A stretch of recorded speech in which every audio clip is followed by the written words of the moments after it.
Hey, everybody. Nothing's going right. Welcome. Happy New Year. First off, Happy New Year, everybody. It's your boy, Sean. It's Cage Side Live. It's my second consecutive attempt at podcasting that's been just a shit show from the jump. So here we go. Um, welcome. Welcome. It's the day after the first Raw of 2017. I have no idea where Moscow is. I put out a call for emergency co-hosts in the orifices, and I got zero response. So hey, I'm here. You're here. All 13 of you. So let's do it. Let's get it on. I mean, in like the rumbling sense, not the having sex with one another sense. So yeah, I'm off the rails myself right from the get go. How is everybody? What are we doing? What's going on? So this is my second straight show that didn't work. I tried to have. That should be coming your way sometime later this week. So I'll plug that. I'm going to have Kenny Herzog, who is a writer. He covers wrestling for Rolling Stone and does a lot of TV reviews for a bunch of other places and things too. But he did a best WWE wrestlers of 2016 list that had AJ Styles on top because that's what everybody's list had. And then it had a bunch of other things that some people got upset about. So he and I were going to talk about that and use that as a way to like recap 2016. Hangouts don't seem to work for him. Not that you really need to know the inside baseball stuff, so we're gonna have to like record it and then I'll turn it into a show. So that'll be coming your way, I think tomorrow, but who knows? I'm not having a run of great luck. I don't know. Like I said, Gino apparently, hopefully he's okay. I think he must just be asleep. He has the link. He may run in here at some point. In the meantime, we're just going to talk about Raw, just us folks. So, you know, that's how we do. So I put out a call for questions on the Twitter machine. There are none there, of course, yet. And also in the comments, and doesn't look like there's any there either. So screw you guys. I'm going home. I don't know. Let's see. Raw. It was a show. It's too long. And that's it. I'm all out of hot takes. There you go. I thought it was okay if I was grading it. I think Gino gave it a C plus. I think I'd probably be in that same range on a scale of 1 to 10. I'd probably give it like a 6 to 7. It's got its moments, and that's what Raw is about, is its moments. So I thought it delivered on that, and other than that, it's kind of hard to keep up with for 3 hours. Let's pull up the always excellent Reverend Kane live blog, and that'll teach us something about something, I'm sure. That way I'll remember. So it started with a god-awful talking segment. I remember that because that's what Raw does. Yeah, it started with the usual, you know, Kevin and Chris and Stephanie and Mick forgetting things, which I think the Tampa Jacksonville thing, that was a work, right? But I think he also then legitimately said that Kevin Owens should be banned from ringside in a match that he just made for Kevin Owens to be in. So that's not good. So yeah, Mick, he looks pretty good. He's losing weight.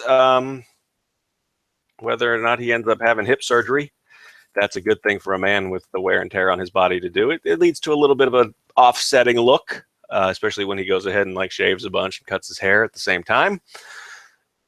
But you know, it's like I said, it's good for him that he's losing weight to get healthier, to prepare for surgery, or I mean, it'll be easier on his hip if he's not carrying that weight. So I'm not gonna hate on the old mixture for that. Or I don't know. At least he was limited to this one scene on the show too, if I'm remembering correctly. I don't think he came back, even though I thought for sure he was going to come back and try to throw in the towel on Sammy.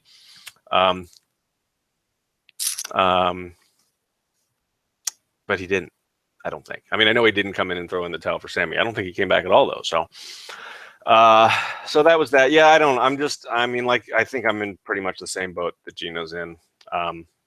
They've killed a couple of months worth of shows at this point with, you know, put Owens, Jericho, Rollins, and Reigns' name in a tumbler, shake it up, and roll the dice, and you either get a tag match or you get some combination of the two with somebody banned who ends up showing up. I mean, that was one of the best things about the Reigns Jericho United States title match, which I got some crap for. I wrote it up. It was a little snarky. I don't really care. Not sorry. But I thought the match was good, and one of the reasons it was good was because it didn't feature a lot of It didn't feature a lot of interference like we're used to from all of the matches in these feuds. So Rollins was allowed to be at ringside, I guess, because he had defeated Kevin Owens earlier, but chose not to be. Let his brother stand on his own and defend his United States title as he is wont to do. So there you go. So yeah, but that's that's all that. And then they came back for the main event segment too. Everybody but Rollins, who I guess Rollins is just totally just spinning his wheels, waiting for Triple H to decide it's a good time to come back, which probably won't be until after the earliest we'll see old Triple H would be the 16th of January. And I'm warning, I'm gonna get snarky again. So if you don't like that out of me, you've been warned. You've been trigger alert. Because next week's the college football playoff, competing against them, which probably will not lead to a great ratings week. And even if it does lead to a great ratings week, Undertaker and Shawn Michaels will get the credit for that. So Triple H would want to, want it to be more clearly pointed at him. I think. I don't know. I don't know Triple H personally, but that's what I think. So I don't think we'll see him for a while. Got a couple questions. Jeff wants to know if we will ever find somebody over the top as Swift to review Raw for fun and just for 1 week. I don't know if you can find that person. Gino is, I think, on record on this show as being kind of fed up with having to review Raw, and I don't want to do it. So Kyle Decker has stepped in and done it several times, but Kyle is just notoriously level-headed and reasonable, so he's not going to do that for you. Unless they just knock it out of the park. But when's the last time Raw gave us a 3-hour? I know there were a few that I remember Gino gave them A+s a while back. I don't remember what those were. That's the good thing. I mean, Raw, the wrestling never ends, like I think we talked about. So, in the long run, none of this really matters. Unfortunately, when they do really nail a bunch of stuff, it's like Raw. I mean, they're aiming for these big moments that you remember, and that's already what I remember about last night. I remember the Reigns Goldberg stare down. I remember Kevin Owens finally remembering that he is an edgy badass for a while when he threw the furniture, got mad at Goldberg throwing furniture and threw furniture himself, and then told the old man to shut up because he was the Universal Champ and he was going to talk. I mean, that's the Kevin Owens we miss. So I don't know. So Jeff, if you can find somebody who is as over the top about Raw as about SmackDown, bring them on. We'll give him an audition. Who's getting an audition? Oh, this son of a bitch woke up. Look at him. Man, it's been a long time since I've been on a schedule like this, but shit, I legitimately just woke up. I'm very sorry, Kate Sider. When I saw the timestamp on your Rumble list post, I knew what was up probably. You knew. He's awake. He's on a weird schedule again. Jeff wants us to get somebody who loves Raw as much as Swift loves SmackDown to review the show for 1 week. And I said, I don't know. He's the guy in the comments because I was asking for questions because I thought I was going solo. Can we get someone to do the review who loves Raw as much as Swift loves SmackDown? Yeah. Well, and I said, if he can find that person, yeah, that's what I told him. Also, if he can find that guy, we'll give him a tryout, is what I said. Yeah. Also, you can fuck yourself. I mean, what a great thing to wake up to. He's not saying yours is bad. He's saying it's a thought experiment. Does anybody love? I I want to find. I wish my wife looked at me the way Swift looks at SmackDown. So I wish I loved anything in this world the way Swift loves SmackDown. Right. So I don't think it's a reasonable question. It's funny because I've thought that a lot. Like, it's probably time for me to stop doing the Raw review because I have no passion for what they do. I'm just fed the fuck up with everything. But like someone who does have the eyes for it, like Swift kind of does it, because he definitely looks at things in a different way, which is a very good thing. And maybe there's a balance that exists there, right, between I watch Raw and I'm not, over the fucking moon about every little thing. Because that is what happens sometimes, right? Like if you're in love with somebody, right, you'll overlook a shitload of stuff. Mm-hmm. Like Love is Blind and all that. You'll act like you'll put the, as they say, you put the pussy on a pedestal. Just wanted to use that. I did. You did it. Corey Graves made a Pantera reference last night that had me over the moon. See, there you go. You found your smile. Corey Graves he'll help you find your smile. And then I made a Final Fantasy Tactics reference on Twitter that got over pretty well. And there were a bunch of people who were like, holy shit, what a great reference. That's an awesome game. And I'm like, holy shit, I didn't know anyone even knew about this. So it was cool. You ever play Tactics? Yeah, not a, I played it on a Game Boy, but that was like 400 years ago. A fucking Game Boy. Mm-hmm. Mm-hmm. Yeah. What? All right. So what were you in the I middle of gave up. talking about? I haven't played video games in ages. I gave them up like, oh, I just don't have time. I haven't played it. I haven't had a console in like 7 years or something. So there you go. Yeah, I actually just bought a PlayStation 4 recently and been playing like Call of Duty and shit, getting back into stuff. So There you go. yeah. Anyway. Mm-hmm, mm-hmm. I was looking at some questions that I got on Twitter about when I didn't know if you were coming in. So, Yeah, I'm here again. I'm very sorry. I'm it's been a long time, but kick ass, sleep till noon. So yeah. no, I was up late and early and then early. So went to sleep late, woke up early, went back to sleep, and totally forgot. Like it's Tuesday, it's winter. The days will bleed together. You know how it is. Mm-hmm. You look good. Love your hair. Thanks. Mm-hmm. I kind of smell. I haven't showered yet this morning, but that's all right. Same. It's like sex and drugs. So Raw happened. Mm-hmm. Raw happened. Yeah, it's funny actually because I was last night. I put up the recap and did the other things, and I was like, man, we're gonna have to talk about this, and what the fuck are we gonna say? Because this show is just not. It doesn't inspire me. Swift is like creatively inspired. That's a thing that happens too. So it's not so much even that like he is so over the moon about the show itself. I think it actually inspires his creative juices so he can write about it in a way that he really likes to write about. Like that's happened for me before where I can be like romantically involved in the fucking angles. Like when Asuka and Bailey were doing their thing in NXT, like I was like, I'm going to try to write more like this. And more in-depth stuff that like really kind of gets my juices going, but nothing happens that does that. They're just recycling the same things. Pretty like much. If I have to fucking deal with one more variation on Kevin Owens versus Roman Reigns or Chris Jericho versus Seth Rollins or some other, iteration of those 4 guys, yeah. okay, so you're going to face him and you're going to face him. And if you win, then you don't get to have a hot dog before he has this match with him. And if you win, he has to eat a pretzel. And if he throws up at any point in the next 2 days, then Roman Reigns is U.S. champion. That's what we're going to do here. And it's like, can we fucking stop this madness? You've clearly run out of ideas. And we're still weeks from the Rumble, dude. They have a couple more weeks of like, what are they going to do next week? And I just don't want it anymore. And they're all getting multiple more shows. There's at least 3 more shows, maybe 4, because the Rumble is the last Sunday in January. It's the 29th. So there's a lot of fucking shows. Yeah, that's what I sort of ran through that a little bit. Just as a recap. But yeah, they did. It is the Kevin Owens show starring Roman Reigns. Which there were some... whether that's good or bad or not. There were some good things. Like there was a man in the ring wearing a Kevin Owens show shirt, and that wasn't enough. They had to put a fucking Kevin Owens show billboard on his head and just made him stand there. And they decked out the host seat, but there was a beach chair for the guest, and he never used it. Goldberg's a real piece of shit, He threw it. He's just throwing front, and that's why I love it.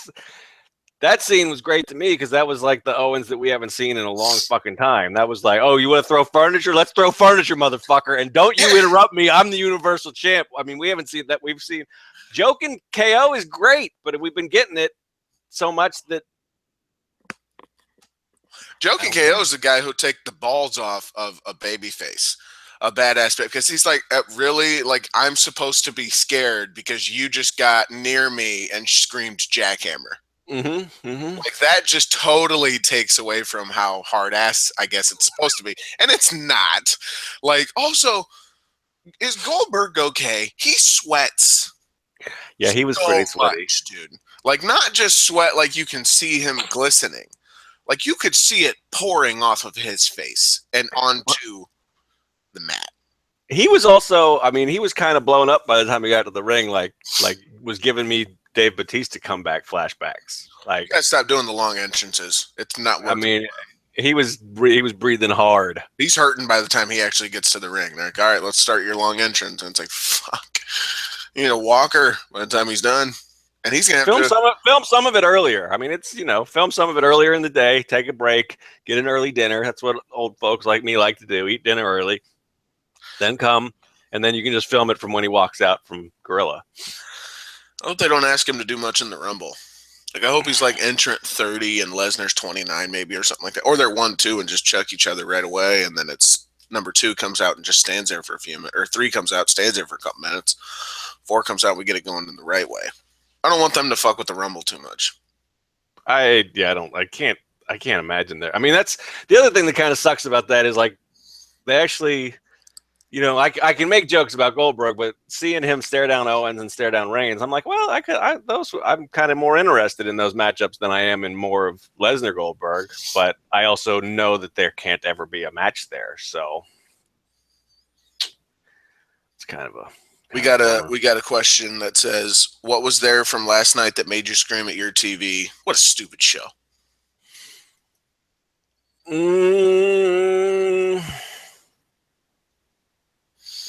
I am not a big fan of. They're really, because that's the thing. I mean, and that's where I am with Raw too. Is like I don't hate the show, but I don't really like it. There's always stuff in every episode that makes me go, yeah, that's fucking cool. I love the Last Man Standing match. I actually really liked the Reigns Jericho match. I thought the main event segment was fun. I mean, I wish it wasn't at the end of 3 hours of other shit, but if I want like sports entertainment spectacle, they delivered it there in 10 minutes at the end of the show. So there's a bunch of stuff that I liked, but there's also a bunch of stuff that just makes me go, so I don't. There wasn't a lot. The opening segment was pretty infuriating. I'm done with the talk. I mean, because that's, to me, like everything fun that Owens and Jericho did was at the end. I've seen them make fun of Mick Foley before. It's not that great. Mick looks okay. I'm glad he's losing some weight, getting healthy. I think he didn't really forget the city they were in, but he really did try to ban Kevin Owens from ringside at his own match. That's not a good look. So Mick, the opening was not great. I don't know. I'm not into the Cedric Alexander, Alicia Fox stuff. Noam Dar is delightfully dude. I don't know. Yeah. He's a dude. I guess. I don't know where that's going though. I don't really think it really needs to go anywhere. It's so much as it's just kind of, it's fun for what it is, I guess. Or I did like that Cedric was like, you don't need to apologize to me. You need to apologize to her. Like, what the, you know what I mean? Like, yeah, it's that's very, fine, but that's a good non-sexist thing to be, way to be. And then dude's like, oh, all right, I'm sorry, sweet cheeks. And then he runs off. Like, I thought that was kind of slick. I think Noam Dar is like 19, so he's actually acting his age, so that's good. Well, and he's also 3'7", so I can't really get that excited about any of it. I've seen all the my Kevin Nash roots at this point. There you go. I've seen a lot of the cruiserweight stuff on this show. It's weird because I like 205 Live, but when they put it on Raw, I'm just like, what the fuck is the point? I mean, like, how many times do we need to see Kendrick Perkins? People complain about the women's feuds being just recycled. Fucking the cruiserweights are just as bad. So what is it that makes you say what a stupid show? All of it, really, because at the end you're like, what? So I watched with Grubtub. My buddy Grubtub last night was over. He's a super casual fan. Like he'll watch the shows when he has time, and then usually it's just pay-per-view shows. And he's easy to please. Like you hit a super kick on somebody and make a loud noise, he'll fucking scream. Oh, he's like Joe Rogan watching a UFC fight. Like he's that kind of. It's really actually very fun because it makes things more fun. It's just like having a hot crowd for a match changes the whole dynamic. Yeah. Totally. So it's like I like watching with him because it helps me to get into it. Even he was like, "This is not. I'm not having fun. Like this is a dumpster fire." And yeah, I don't know. Like it doesn't, like I said, it doesn't inspire. And SmackDown still kind of does that for me. Like they do some of the same things, but in ways where the characters and the story actually feels like it's a thing that advances. Like and something occurs that makes you get to a new point, and then there's a reaction to that action, and so on and so forth, and you get to a big culmination where the story then ends. It feels like you get that on SmackDown. You fucking never get this on Raw. It's just like I said, the Rollins, Reigns, Jericho Owens thing. It's to a point where they come out and I'm like, fuck. Yep. What is it now? Like I don't go, what a stupid show. I just kind of roll my eyes like, well, I've seen every version I could of this. The only version of this that's left is like a straight up tag team match. You know what I mean? Or like I just don't, there's nothing interesting about it anymore because they haven't bothered. It's not like they were like, this happened, so therefore here's how they're going to react, so we need to get here. It's like they're very clearly treading water, trying to get to, I don't even fucking know what they're trying. Like, why are they feuding anyway? What's the fucking problem anyway? Like, I don't, like, at least on SmackDown, you do get, like, Dean Ambrose is going to beat the fuck out of The Miz tonight, hopefully, not to take his title, but also because he ran his mouth to his woman. He got his old lady all pissed off about shit or whatever. And so, I mean, there's stuff that happens that I have a reason to want to fight you, as opposed to just, you know, and there's still way too much focus. So Foley comes out, and then here's Steph going, we got to win a ratings war. And I'm going, don't fucking say this on TV. What are you doing? Like, that's like, no one cares. No one cares about that. You are the only people who care. No, there's a lot of people on CageSideSeats.com that care about that. A lot is a no, I mean interesting there are people do get, I mean, I think they're trying, well, they're trying to sell. It's just like the We Are NXT stuff. They're trying to sell you on something where they win no matter what. Right? Yeah. I mean, that's been the thing since Vince was like, I love competition. I want to see you tear each other apart. I mean, that's been the whole brand split thing from the jump. That's why you put a McMahon in charge of both of them. And that's fair. But one thing I don't want is I absolutely do not want to see booking meetings held on television, i.e. Right, I agree with you there, yeah. Yeah, we usually agree on stuff, but here's what I think we're going to do tonight, Mick, and let me know if you have a problem with this. We're going to run this match. It's like, why is this on TV? Why is this taking up any fucking time? Worse, I mean, they used the booking meeting ended up booking a talk show segment. It didn't even book a fucking match. Yeah. Which I'm not that upset about stuff like that because I'm not one of these people who pretends like the matches are the most important thing in wrestling. In fact, I would argue they're the least important thing. But it's strange to me that like you're booking, let's do this exact same thing, but add Goldberg and subtract us from the mix. Cool, yep. Let's do it. So you're booking two people who are wildly entertaining, Jericho and Owens, to talk to a guy who should never speak words ever again. Well, Goldberg. You say that, but he delivered like people considered his comeback promo like a promo of the year. So who are these? A lot of people. Go look at promo of the year list. It was on most of them. Those people are insane. Clearly, he he delivered just fine with what he was doing, and I think with the material was solid, and there's the expectation was different in the sense of, you know, I don't expect this man. Well, I think that was good because it was from the heart. It was like a work shoot promo essentially, but having him go out there and do the I'm going to explain the angle isn't. Yeah, I don't want exposition from Goldberg. Right. I don't want this man. You know, the faces he makes. He did something with his lips at one point. Looked like a fucking duck. I can't get over that. Why does he stick his neck out like a fucking turtle all the time? What is that? I don't know. Yeah, and then he's got his neck all the way out, and his lips are all ducked up. And what's occurring in this? This is a 50-year-old man. What the fuck's going on here? He's your grandpa. Each new face he makes is more ridiculous than the last, and I can't handle it. You're not tough if you got your neck jutted out and you look like fucking Daffy Duck. I'm just so, and you're screaming jackhammer in someone's face, and that guy no-sells it completely to like make fun of you for that, and then you don't do anything about it. Like it doesn't work, I guess. Well, they speared Braun Strowman. That, you know, which I'm livid about that. I am absolutely devastated. Come on. No, it's fine. I mean, he did go through a brutal last man standing, which is actually a really fun last man standing match. Those are usually not very interesting. I thought they did a good job with that. And he got, and it took two of the biggest stars in wrestling history to take him down. So yeah, with two of the biggest spears you'll ever see. That's right. Devastating spears. They will spear a motherfucker. And they respect each other. So it's like, yes, they do. I respect you. Like, we might have to, what word was I going to say there? I don't know. Tango in the Rumble? Tangled? Tumble Tango? in the rubble. What's the word? Reigns, Goldberg, the tumble in the rumble. It sells Tumble in the rumble, itself. baby. Oh, Yeah. shit. What word am I looking for? Tussle. Tussle. Tussle? That's the word I was thinking of. We might have to tussle in the rumble. Tussle's a good word to like describe a Every fight. time I hear tussle, do you ever see, what is it called? Out of Sight, the movie with it's based on a James Elmore book. It's got George Clooney and Jennifer Lopez in it. And the one villain guy like threatens to rape Jennifer Lopez by telling a story about how he likes to tussle with his dog. That's what I always think of when I think of the word tussle. I have seen that movie. I actually really like that movie. I think that movie's great, actually. I love. That's a really good movie. Super underrated. Don Cheadle's in it. Yeah, that's a good flick. Yeah, and he's good too. Mm-hmm.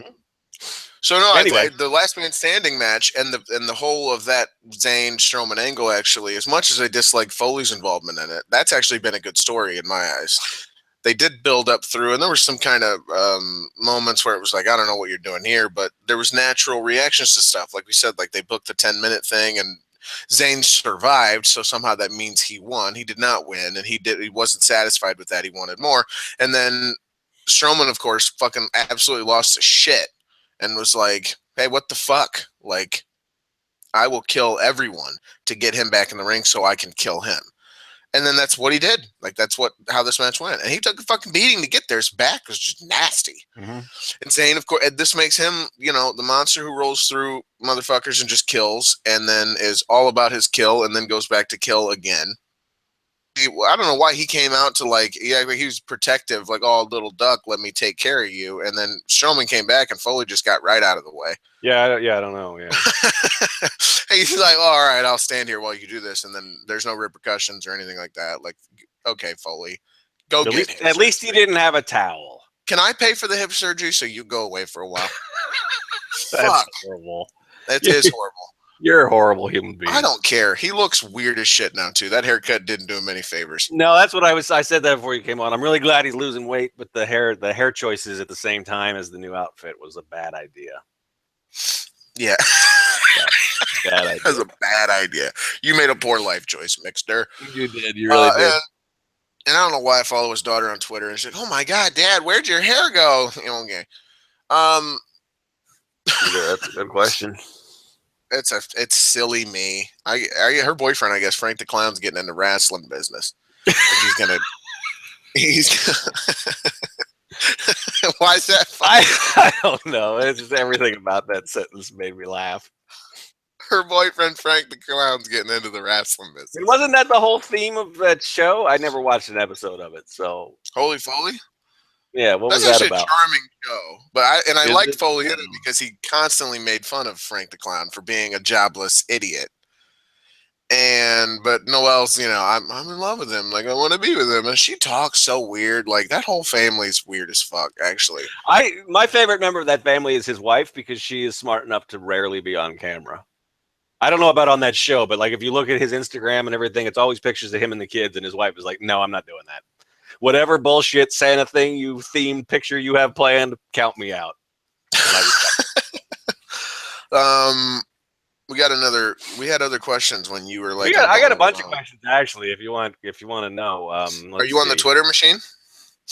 I'm on the Twitter machine. So am I. Wow. Look at that. What do Taylor wants to know what we think of the women's division getting some diversion. I guess that means diversity. I don't know. I liked what they did with. I liked what they did with the women's segment last night. They didn't give them a whole lot of time, but they managed to advance both of their storylines at once. I thought they did a really good job with it because it sets up many things. So Sasha and Nia are going to get to still do their thing. This sort of fortifies the friendship between Sasha and Bayley because she helped her to get the title shot. Yep. Which is it's going to be that much better when she rips her heart out later, and for us as well. So Bayley gets the title shot against Charlotte, and Charlotte looked really good last night. Is that just me? I don't know. I was too busy looking at Sasha. So wearing those, she came out of the shorts, and I was dead. DED. Yeah, EED. My buddy Grub does not like Bayley. So she's got a Really? You don't butterface. like Bailey either. So, see, that's not right. You can't. No, I don't mean it's not right at all, and I'm not condoning whatever, but it's how he talks, so it's fine. Get over it, offended motherfuckers. I But know. he did. I'm just sticking up for I Bailey more don't. than anything. I'm gonna stick up for her too. I stick up for her when he said like that's crazy. She's Bailey's many things. She's a beautiful woman.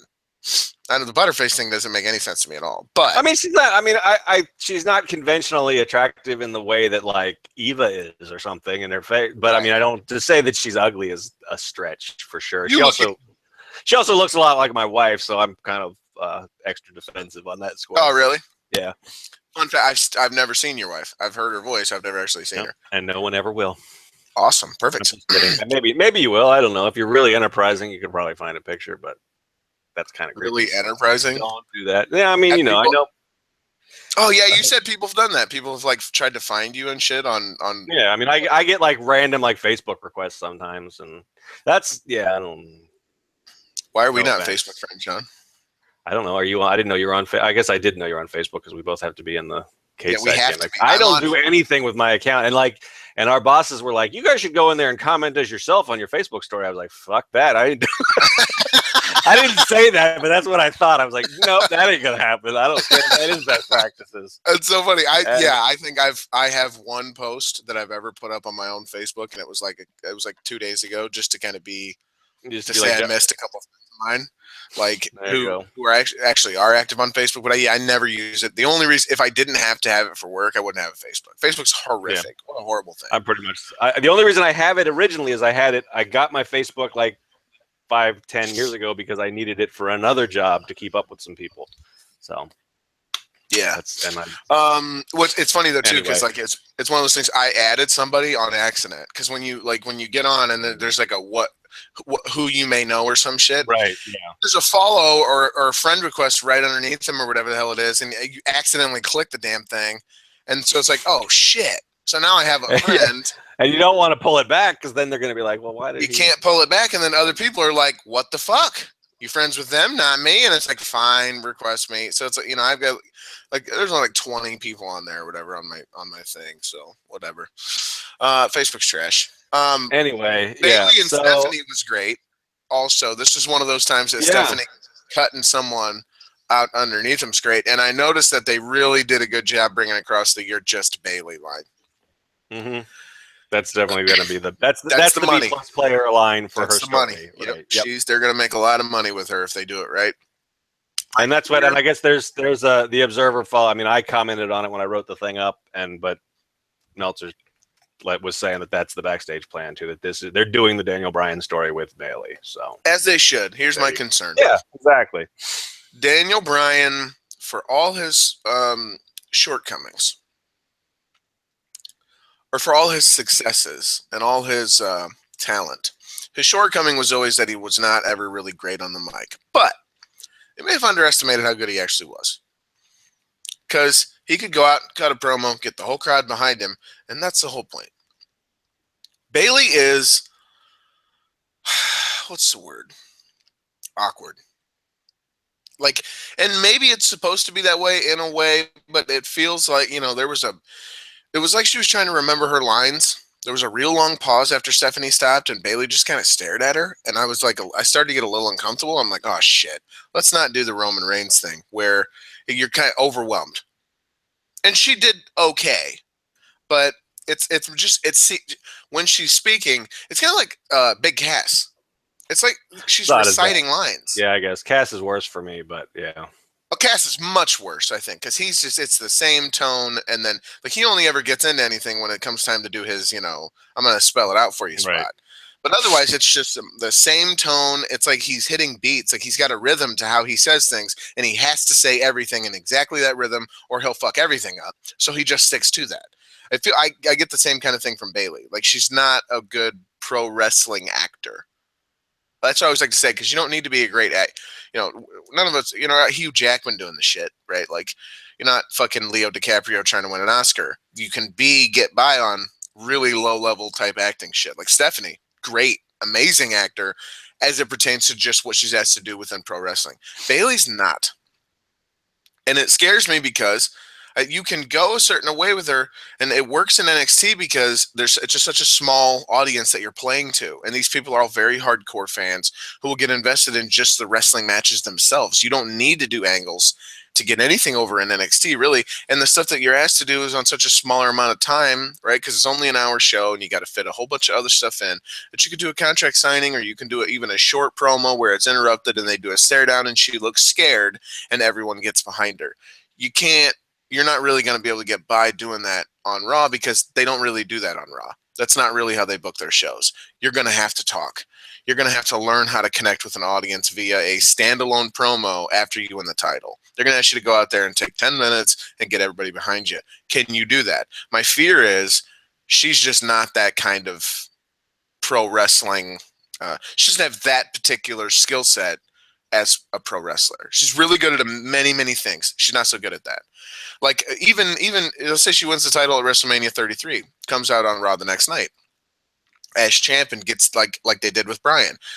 Brian was perfect for that moment because fuck, it felt good to be cheering for him. And he was, I think they did the thing where Evolution came out or whatever, or somebody came out to fuck with him, and the Shield came out to kind of defend him, and it was this big whole like celebration type thing that was great. He was perfect for that.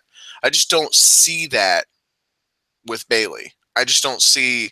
I don't know. I don't have a lot of confidence in her. Like, I wanted to do this. It's been a dream. I worked so hard. I did it. Thank you. Kind of moments, and have it feel like organic and very natural and good. Her delivery makes everything kind of feel unnatural. It's the Charlotte problem. But she's a heel. Yeah, so I she mean, can I get away with think. I mean, one, I do think that it. Is that crazy? I don't think it's crazy. I think it's a valid criticism. I mean, I think the two things. I mean, one, I do think that some of the awkwardness is. I think. I mean, I guess I would imagine that they encourage it a little bit because I do think that that's part of the gimmick kind of thing.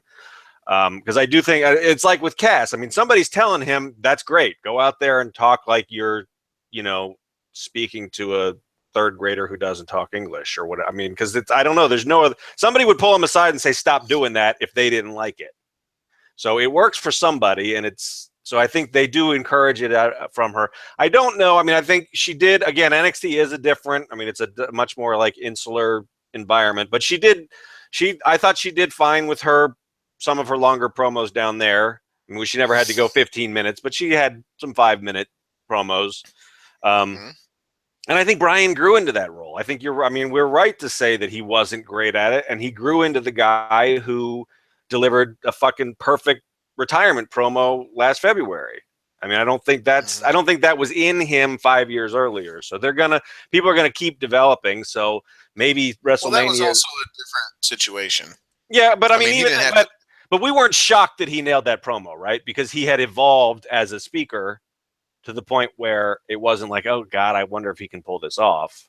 Because it was scripted. I mean, it wasn't 100%. Well, he didn't have to act a lot for that either, though. Like, I'm real sad because I have to quit and kind of crying. No, but you still have to be a public speaker. I mean, you have to. I mean, that's true.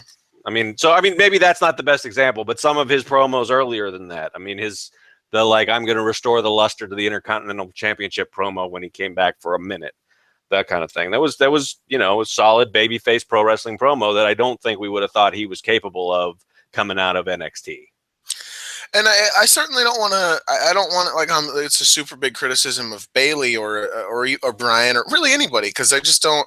It's not that like, or even Reigns, which a lot of people would get on other people about. They get on us about it. Well, the Reigns thing is still. I mean, yeah, I haven't even gotten to that yet. But Roman is still like, you just bring him up and it's just fucking internet warfare. Yeah, it's very frustrating sometimes. You can't have like a conversation about him because if you make a little joke, oh, you're hating him and this is so old. I'm so tired of people hating him. And then you praise him and everybody's like, oh, everybody overrates him. It's like, okay, Jesus Christ. I think what it is, have a conversation about that guy. It feels that way. It feels impossible to have a conversation about damn near anything on the internet. True. To me, I think a big part of it is everyone has. To my estimation, I think everyone has a certain kind of charisma to them, especially if they're in pro wrestling. They have to have that to be in the business that they're in. But to get to this level anyway, for sure. Yes. Yeah. So you have a certain kind of charisma to you, but it only translates in the way that it translates. So the big stars are charismatic in everything they do, i.e., The Rock. The Mm. Rock is charismatic as hell when he talks. He's charismatic as hell when he moves. He's charismatic as hell fucking standing there. Yep. Like The Rock is just Reacting to other people, right? yeah. Yep. His facial everything he does, that man is just he's got that. Therefore, you can have him do literally anything and it works just fine. Right. Some people, same for Steve Austin, right? Mm-hmm. Some people don't have charisma like that. They have a very physical charisma, Roman Reigns. But he's not charismatic at all when he opens his mouth. He's just not. It doesn't work for him. So so what they've done is they've kind of asked him to be The Rock, and he can't. He doesn't have that. That's okay. Some people just don't. It's not a thing where it's like that doesn't mean he's lesser. That's not what I'm saying. It doesn't mean he's bad. It doesn't. Bailey's not bad. Bailey is. It doesn't even mean that in Roman's case. It doesn't even mean that he's not capable of really nailing a promo or delivering a great line every once in a while. Yes, he absolutely. does it. Yeah, he just isn't what they ask him to be. He doesn't have that kind of charisma. He just doesn't have that sort of it that you need to have to do some of those things. So really, you'd be better off blaming the people who are asking him to do that, despite seeing quite clearly that he doesn't have that ability. I feel like I think that sort of gets to. I mean, that goes along with what you were saying about Bailey too. Is I think a lot of times, I guess maybe it's Vince McMahon's management style, or it's just the nature of the pro wrestling business. But they put these people in these roles, and they say, sink or swim. And as long as you don't sink, we'll keep running you out there to see if you get better at it. Because that's like, I would say, as one of Bailey's biggest fans, I would say, no, she's probably not ready for that post WrestleMania. I'm going to carry the division promo on the first show in April. Mm-hmm. But it looks like they're going to give it to her, and we'll see what happens. And that's like Vince's style. Like, okay, here it comes, and that's what they've done with Roman. It's like, we want somebody to take over for John Cena. You're not quite there yet, but go do it. And there's also that sort of weird thing with us as wrestling fans, where we don't ever want to let anybody grow. Yeah, we don't ever want to sit here and go, well, yeah, it wasn't the greatest, but they're growing. Even Marie. Oh, here we go with this shit again. No, we don't have to go with this. I'm just saying. That's what I mean. That's the response you get. You go, guys. Well, no, I feel like how long has Eva Marie been in the business, though? I don't think, to me, if you want to bring that up, bring up Alexa Bliss, who's somebody who's grown a lot since she got into WWE. Eva Marie, you like her, whatever, but we'll go not Bailey. That good. We can just go Bailey, where you go. She is going to get better with her promo skills. She's going to. There's no way to go but up, right? But she's been around for years and gotten many opportunities to get better and has not progressed at nearly the pace that, let's say, someone else has, that others have who are much better at it. And you go, maybe it's because, for the reasons I mentioned before, because you just kind of don't have that kind of charisma. But guys, you watch a promo from Bailey from 2 years ago versus today, there's not that big of a difference. That's a problem, right? In a way. But at the same time, you can say it shouldn't be that much of a problem, because you go, look, she is going to get better. It takes a while. Like, people within the business, you watch these shoot interviews and shit, and they talk about you need like a certain amount of years even within it before you can be a draw, before you can be a complete wrestler, before you can even know what the fuck you're doing. Because there's a lot that goes into being a wrestler, shit that we don't even know, probably never will, because we're not wrestlers. We're just a consumer, and they have to appeal to us, but they have their own shit that they have to do and get to so they can be what they need to be so that they can appeal to us. Eva, at this point, fine. You want to? She sucks and she's never going to get better. That's fine. I'm just saying. I was just thought of someone I could use to go, well, if we want to look at them and go, we need to give them time to get better. I should probably do that with Carmella, because I look at Carmella and go, I can't stand anything about her. And not in the she's a heel so I dislike her way, but in the please never show up on my television again way. And if the cat, that's awesome. Yeah, I'm in her room today. Right. She will get better. I need to let her get better. I need to allow for her to be where she is now, because there will come a point when she's better than that later. The Bellas. Fuck. That's the nice thing I was going to say about Nikki before my beta shit crashed, was Nikki didn't have to become a good wrestler. She could have gotten by on just because she looks good and twin magic and they love her, so she doesn't ever have to do much, and it's just fine. But she did. She worked really hard to become a really good pro wrestler, and she's absolutely not even a little out of place when you put her next to Sasha, Charlotte, Bayley, Bliss, Becky, Natalya, all them. So that's you know what I mean? She did get to that place. She grew. Took a while. Took a long time. She's been around for what, 8 years now or some shit like that? No, a long time.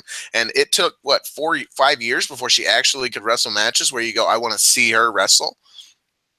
So I just think that as fans, we tend to, you're either really good right now and we love you, or you're bad and you'll never be good.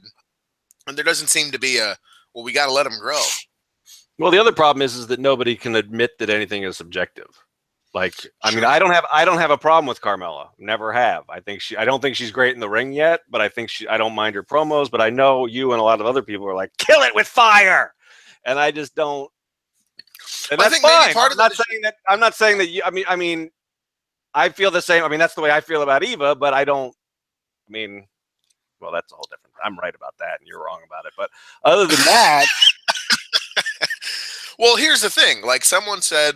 I mean, that's the thing that I always have to remember about Roman too, is like there are people that just fucking love him. There are people that just fucking love the Bellas that don't. I mean, and they always have. They don't even see a progression in Nikki's skills because she's always been perfect. Let's think of this. So someone, New Year's resolution, I'm going to be more positive and all that. Good for you, right? Fine. Have fun with that. But I said, why can't we all just get along? I said, let's think about this for a second. So there are people in your life who you've come across who you thought were fucking amazing, right? Just regular people, right? You met them and you were like, I love this guy, or this chick's awesome. I'm just a huge fan. And how many times has that happened to you, right? And someone was like, why? And you go, yeah, I don't really know. I just think they're great. That plenty, right? That's happened to me plenty of times. You go, I fucking love hanging out with this person. You go, why? You know what? I don't even really know. They're just cool to be around. The reverse applies as well. You will come across people in your life who they just annoy the piss out of you. They go, I can't stand this human being. Same thing. Why? I don't really know. Just something about him. Just bugs me. Wrestling plays to that. So there are times, like you said, I think it's a totally fair thing to say it's subjective. They go, well, Carmella's that for me, right? I don't really even know what it is about her necessarily that I don't like. But I just don't. I hate seeing her. It just doesn't. Nothing about how she is entertains me in any way. Like I suppose I could break it down and like try to figure out what it is. Maybe it's how she talks, or the weird ass way she walks, or her movements, or her face. I don't know. Like it's that kind of thing for me. You come across people in life that you like or you don't like, and you don't really know why, and that's okay. That's why we can't all get along. That's everybody's like that. You're good. It's always going to happen that way. The nature of being a human being is you will be that way. And that's fine. It's not this big problem until it gets made into one, because we got to be positive and love everybody. No, you really don't have to. But the problem comes in if you are in a situation like this, where it's like I can't then say, just because Carmella annoys the fuck out of me, that she's a bad person. That's not true. That's not. I don't know if she's bad or not. So in this instance, right. Yeah, in this instance, I can't say, well, Carmella's a bad heel, because or she's a bad babyface, or she's a bad whatever as far as pertains to wrestling, just because she annoys me. That's not. There needs to be a separation between those two things, and I think that gets lost a lot of times when we try to talk about these things, because we just, you tend to, everything's 6 inches in front of your face, not everybody else. So yeah. Yeah, that's where we're at, I guess. What else for Raw? I don't even or is there more questions? Let's see. We did that one. Did you? You didn't watch any of the bringing to the table? Did you watch any of that? Or the clips? No. Fuck no. I watched one clip of Rosenberg was talking about the 3-hour Raw. Mm-hmm, yeah, I did a post around that. I watched the whole thing this morning. They did that's a real fucking, just a real slick way for them to fucking push their bullshit agenda. Yep, exactly. That's the question. Is Friar Fever on Twitter, who has the excellent Kevin Owens in the pink Mickey Mouse ears avatar, asks, which I didn't think about when I wrote this review, but I saw some people bring it up in the comments. if it's a way for WWE to float like trial balloons about things. Like the last question on the show is Rosenberg asks them each about Hogan coming back. And I hadn't really thought about this, but I do think that is like if there's like a huge social media backlash where people are like, fuck that, then this was a way for them to bring it up and see how that goes. I think they have lots of different ways to do that, but I think that's one way they could do it. In general, I mean, it's an okay show, but like you said, it's totally it's a new way for them to sort of sell us on the arguments we're already having and package their opinions on it. Like the clip that you talked about, JBL runs down the perfectly logical company line that we all kind of know that WWE is making too much money on the third hour of Raw to ever cut it. And they ignore the topic that Rosenberg tries to bring up, which is like, well, couldn't it be better creatively then? They never even addressed that. And then Heyman just makes fun of fans for complaining too much. And that's the thing. And they did that for like every topic they ran through. So it's not for me. I don't see myself tuning back in, but whatever. They've created some more hashtag content for the network. And I think they could use it to float those little trial balloons about controversial things. So I think that there was a concern that it would just be a kayfabe kind of thing and they wouldn't actually talk about real issues. And it turns out they do talk about real issues that we're talking about. I think in a way, this essentially was just their way of getting in on the argument that we were already having. Exactly. They found a way. They're trying to make some money off of what we were doing anyway. And by doing so, they can push their agenda and go their side of it and go, here's why you're fucking stupid. And poor Rosenberg's. I don't know that he knew, or maybe he did know and doesn't care, but like he's a whipping boy. Yeah, that's what his role's gonna be. Like they're gonna bomb you, dude. Like you're there to represent internet fans, right, or the vocal folks who talk about this stuff. They're just gonna beat the shit out of you when it comes to issues like this. Like Heyman was just very outwardly disrespectful to him. Yeah, like that's Heyman's shtick that he does in interviews. It's how he is. It's whatever. It's fine.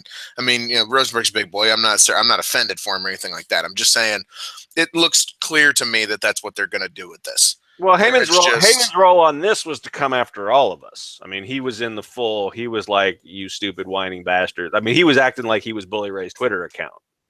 I mean, it was full on, and he's not wrong. I mean, he's like at one point he said something like, fans are going to bitch and moan, and it doesn't matter until you stop watching, which is absolutely true, but it also doesn't add anything to the discussion. But Rosenberg made a fair point, and they wouldn't let him make the fair point. No, exactly. They made him make a bad point so they could attack him. Mm-hmm. And it was like, this is shit. This is garbage. Which is why, I guess if you love the hot take show, like whatever it is, First Take or whatever the one that Bayless does on Fox now. I guess if you like to watch people yell over each other about shit, here you go. Here's one where they do it about wrestling for half an hour. I just didn't like how like I said, it just felt like Rosenberg was trying to make an argument that was, with some fucking nuance or some give. A little bit of give and take with it. Like, well, actually, now that I hear JBL kind of break it down the way he did, financially, it makes total sense why you guys are doing this, and I certainly appreciate that. And I think they probably shouldn't knock it down from 3 to 2 with that kind of consideration. But as a fan, sometimes it's hard to watch this shit, man. It's like shit. It's so long, and whatever. And then I fast forward the show a lot, which I think is through this shit too. Yeah. It's a great line, and then they just forced him to say, tell us you don't want it to be 3 hours, and he did, just so they could bomb on him for it. Like, you're an idiot, you don't know what really goes on, you don't know about the money stuff, and fine, that's not my fucking concern as a fan. Like, if you want me to be involved in that, do more to get me involved in that, and then maybe you will on this stuff. But even then, like, I've never in my life watched, and I'm not so much never in my life did I watch a Bear game and think about what kind of fucking salary cap issues they may or may not be having as it pertains to anything to do with them and decisions they made. I just fucking want them to win. That's all I ever cared about. Do good, and I'm satisfied. It's the same thing. If you put on a good show, it won't matter if it's 3 hours. That's what I said. I said, you know what? The fact that we're talking about this at all means you're fucking up, fam. If it was a good show, wouldn't care that it's 3 hours. Exactly. Football game's 3 hours. baseball game, Game 7 of the World Series was 5 hours and 30 minutes long, and no one in the world complained about that because it was one of the greatest games that was ever played. If your show was good, oh boy, we wouldn't be talking about 3 hours is too long. So we wouldn't need to talk about. You wouldn't need to justify it to me. It's a money thing. For the money, well,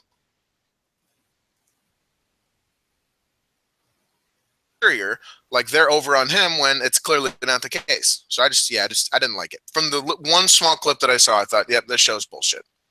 I mean, it had some moments that were more than that, but it was in general. That's exactly. I mean, that what you saw in that segment is how every discussion played out, and the format is set up to limit you. So like as soon as it gets interesting, they go on to a new topic. So.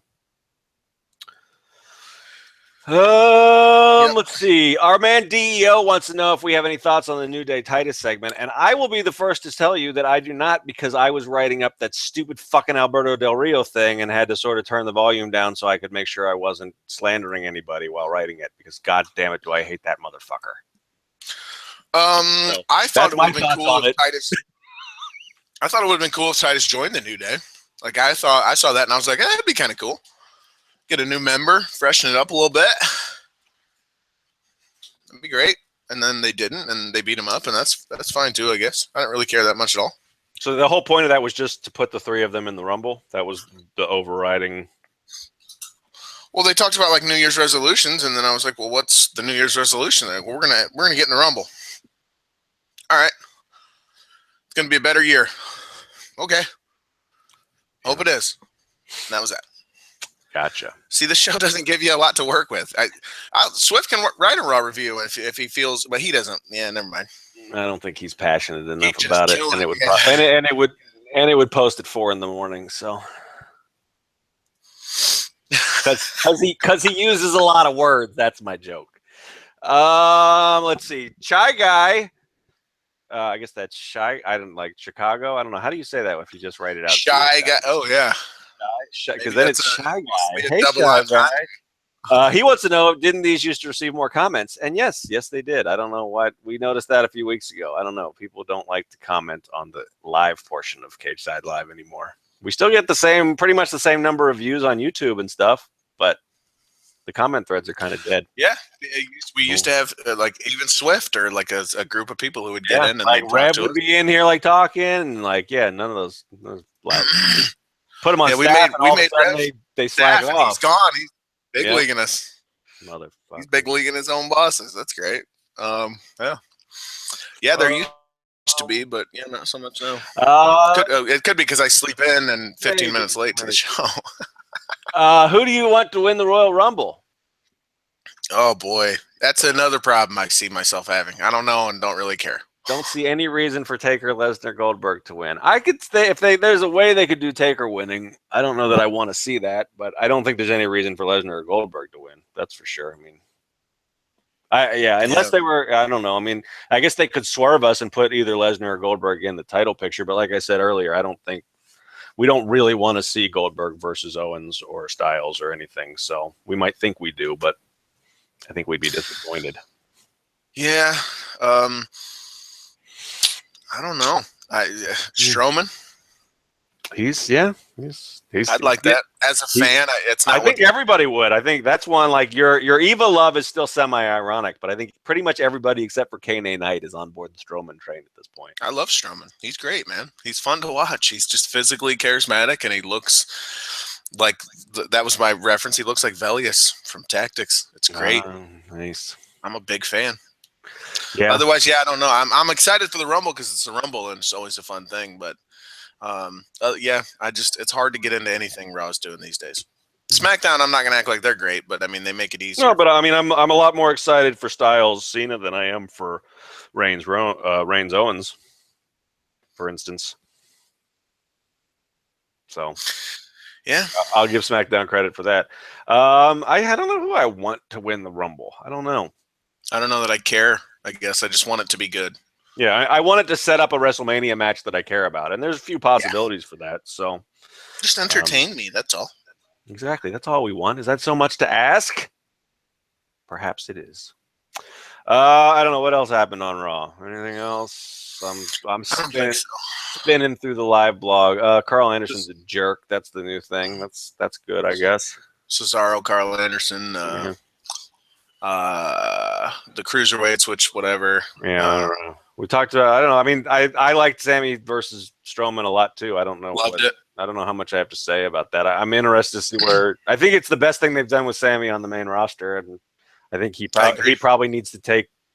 I don't know. He's somebody I'd like to see sort of run in at the Rumble, and because we probably shouldn't see him before then to sell the beating. So, yeah, I don't know. I'm looking through here, setting up. Don't want to talk about that. What? Just cruiserweight stuff. Right? Yeah. I Yeah. really don't. I mean, I'm sorry, well, we but didn't talk about Rusev and Enzo and Cass. I don't want to. It's just it's not. Where they're better than what they're a good example of what we talked about before. They don't ever ask Enzo and Cass to go out and have like good matches because they're not. That's not their Right, exactly. strength. They just go out and talk and call people chicken tenders because they're boneless. Like that's the.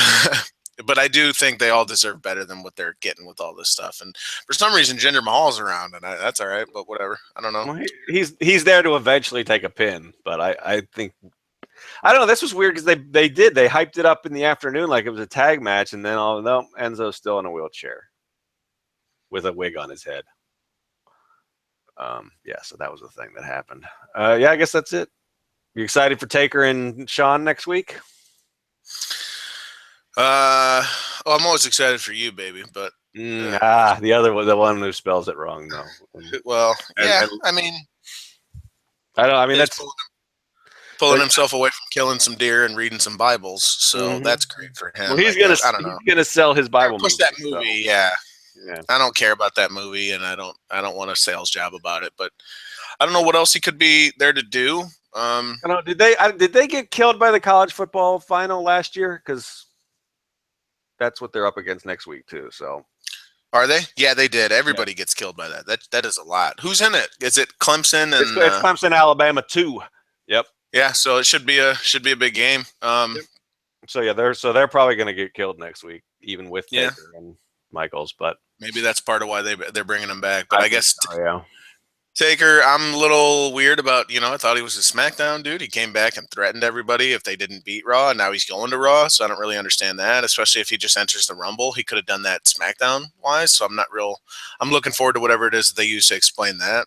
They won't. They'll just roll it out there. And then Michaels, I don't know what he's going to be there for. I guess something for the Rumble because it's in San Antonio, and it's a big-ass place that they need to sell out, so, yeah. Could be good. Could be, whatever. Hopefully it's good and not whatever. There you go. Yeah. All right. Cool. I'm gonna go look for stuff to write about Del Rio because that's my life apparently. And I think I'm just gonna go back to bed. Sounds good to me. That sounds good to me. And all of you can go fuck yourselves.